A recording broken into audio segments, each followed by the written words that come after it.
नमस्कार, the India news में आप सभी का स्वागत है। आज हम गोरखपुर के सहीजनवा के पाली ब्लॉक के अंतर्गत पनकी गांव पहुंचे हैं।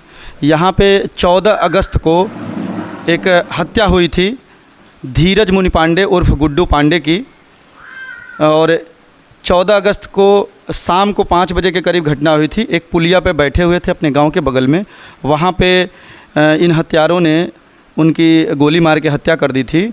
और उनका एक वीडियो भी है, बयान भी है, जहां पे हमारी सरकार, भारत सरकार स्वतंत्रता मना रही थी, 15 अगस्त की तैयारी कर रही थी। यहाँ लोगों में एक खौफ मचाए हुए हैं कि सरकार 5 दिन का तिरंगा अभियान थी, और उस तिरंगा अभियान के अंतर्गत अगले सुबेरे झंडारोहण का कार्यक्रम है और यहाँ पे हत्या हो रही है। ये चल क्या रहा है?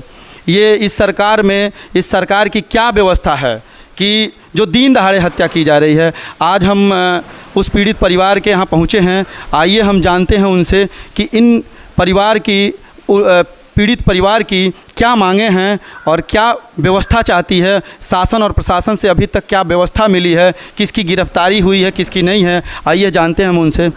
आपका भैया शुभ नाम? विनोद कुमार पांडे। आपका शासन और प्रशासन से क्या मांगे हैं और क्या अभी तक व्यवस्था हुई है, उसके बारे में कुछ जानकारी दीजिए।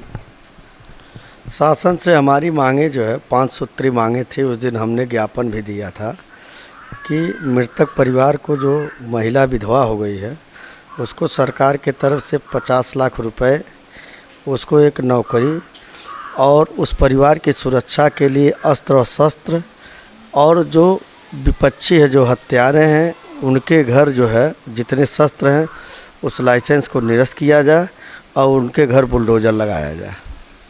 क्या सरकार से उम्मीद करते हैं? सरकार का एक इस समय, पिछले शासनकाल में तो कम थी व्यवस्था वो, लेकिन इस नए शासनकाल में जब दोबारा चुनाव हुआ, अभी 3 महीने करीब हुआ सरकार बने हुए, तो इस सरकार में एक बुलडोज़र की प्रथा चली है। क्या अपराधी के घर उम्मीद करते हैं कि बुलडोज़र चलेगी?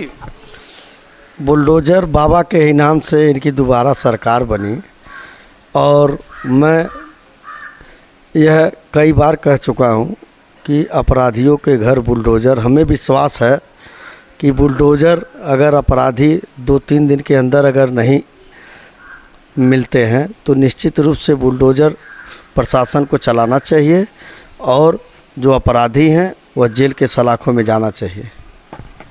बुलडोज़र की एक अलग ही व्यवस्था है। जो कहना है कि गरीब हो, अमीर हो या अवैध कब्जा किया हो, उस पर माननीय योगी जी बुलडोज़र चलवाते हैं।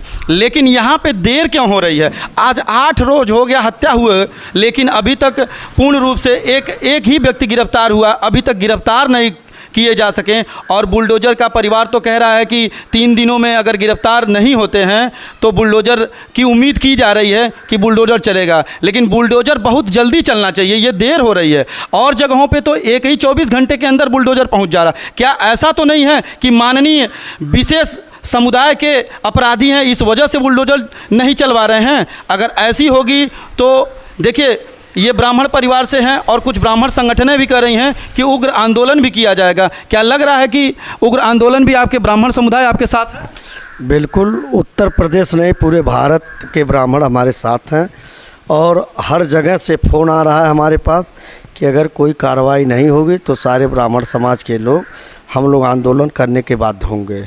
अभी सुबह हमारे पास लखनऊ से सवर्ण महासभा के राष्ट्रीय अध्यक्ष आशुतोष शुक्ला जी का भी फ़ोन आया था हमारे पास, तो वह भी हमको आश्वासन दिए हैं कि अगर कार्रवाई हो रही है तो ठीक है, अगर नहीं हो रहा है तो हम लोग धरना पर बैठने का काम करेंगे, आंदोलन करने का काम करेंगे, और कैदियों के घर बुलडोज़र हम लोग खुद चलवाने का काम करेंगे। शासन और प्रशासन, मेन रूप से माननीय योगी आदित्यनाथ जी से अपने चैनल के माध्यम से मैं कहना चाहूँगा कि अगर भेदभाव नहीं है तो क्यों इतना लेट हो रहा है? भेदभाव तो लगता है कि भेदभाव है, क्योंकि ब्राह्मण होने के नाते कई हत्याएं हो चुकी। अभी देखिए, अयोध्या में एक मामला हुआ था, वहाँ पे भी शासन और प्रशासन मिलकर 150 लोगों को, धरना देने वाले को और मुआवजा दिलाने के लिए, उस बच्ची के लिए लोग खड़े थे, वहाँ पे भी 150 लोगों के ऊपर FIR करा दिया गया। क्या ये ब्राह्मणों के खिलाफ ही सारा काम हो रहा है? ऐसा तो होना नहीं चाहिए। लेकिन अगर ब्राह्मणों के खिलाफ ऐसा काम होगा तो ब्राह्मण समाज के लोग, ब्राह्मण संगठन के लोग ये उग्र आंदोलन करेंगे, ये पीड़ित परिवार के लोग भी बता रहे हैं और तमाम संगठनें भी बता रही हैं। आगे भी हम बताएंगे कि किस संगठन से हमारी बात हुई है, उनका नाम भी हम घोषित करेंगे, कौन कौन लोग हैं जो धरना देंगे। क्या आप उस परिवार से, आपको भय बहुत ज़्यादा है? हाँ, भय तो बहुत ज़्यादा है, क्योंकि वह लोग अपराधी किस्म के हैं और हर मुकदमे में वह लोग वांछित रहते थे लेकिन बरी हो जाते थे। इस बार वह लोग मुकदमे में फंसे हैं और भयभीत का माहौल है ही, क्योंकि वह दबंग किस्म के लोग हैं। और डुमरी एक ऐसा गांव है कि जो अगल बगल के गांव के लोग डुमरी गांव के नाम से भयभीत रहते हैं, और हमारे घर तो घटना हुआ है तो इसलिए हम लोग तो और भयभीत हैं।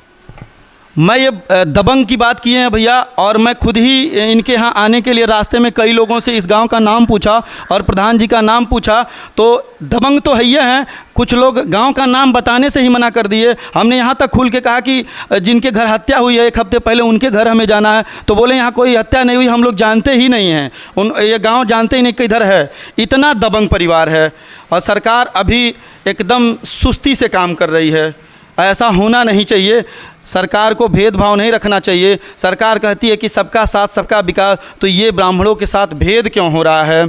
और पीड़ित परिवार की मांग है कि हमें एक लाइसेंस चाहिए अपनी सुरक्षा के लिए, क्योंकि दबंग हमारे परिवार में और भी बच्चे 2-1 हैं। प्रधान जी खुद समाज सेवक हैं, समाज में जाते हैं, गांव में घूमते हैं, तो ये कहीं हमारी भी हत्या न कर दें। इस वजह से हमें लाइसेंस की आवश्यकता है। और पीड़ित महिला को जो विधवा हो चुकी हैं, अभी गुड्डू पांडे की जल्द ही शादी हुई थी और अभी हमें लगता है कि 15 या 16 महीने शादी हुई होगी। 15-16 महीने हुए। 15-16 महीने शादी हुई थी। उस महिला को नौकरी देने की कृपा करें, क्योंकि वो महिला जाएगी कहाँ? महिला, मान लीजिए प्रधान जी आज हैं, देखभाल करेंगे, और महिला किसके घर जाएगी, कहाँ भटकेगी? अब उसका तो पति है नहीं, जिसकी शादी ही 15 महीने कुल हुई थी। 15 महीने की शादी में वो क्या करेगी महिला? तो माननीय योगी जी कम से कम जैसे और लोगों को वोट के हिसाब से नौकरी और मुआवजा देते हैं, तो इस ब्राह्मण परिवार को, इस गरीब ब्राह्मण परिवार को मुआवजा दें। 50 लाख के मुआवजे की मांग है, एक शस्त्र की मांग है, और पीड़ित महिला को, जिसके पति की निर्मम हत्या हो गई, दिन दहाड़े हत्या हो गई, उस महिला को एक सरकारी नौकरी देने की कृपा करें।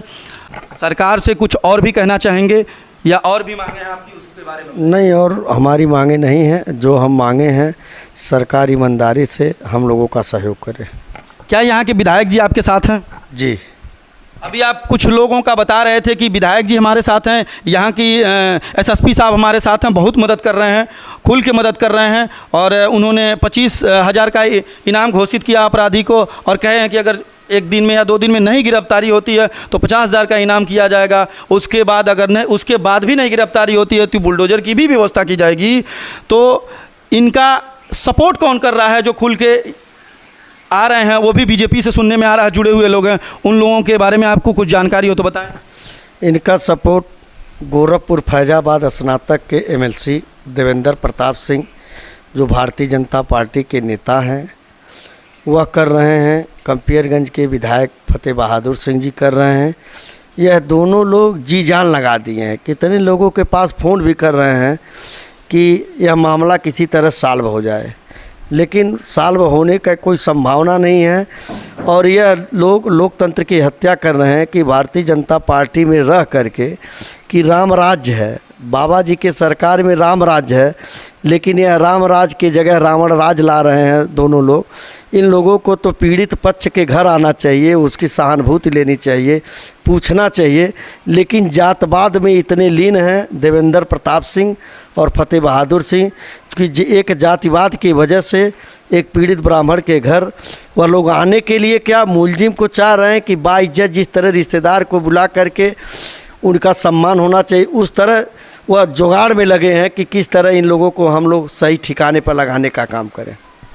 देखिए, पीड़ित परिवार से सीधी बात हुई।